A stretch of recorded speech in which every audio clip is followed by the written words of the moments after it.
পাকিস্তানের সাবেক প্রধানমন্ত্রী ইমরান খানের দল পাকিস্তান তেহরিকে ইনসাফের সঙ্গে যুক্ত কয়েক ডজন নেতাকর্মীকে 10 বছর করে কারাদণ্ড দিয়েছেন দেশটির সন্ত্রাস বিরোধী আদালত।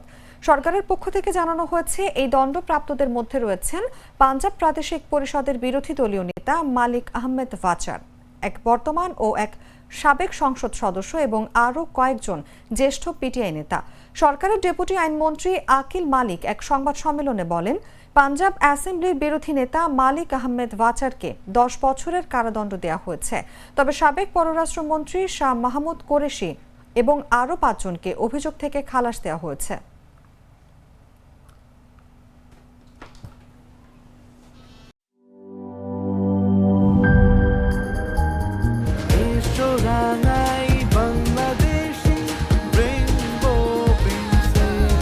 রেইনবো পেইন্টস, ছড়াও জীবনের রং।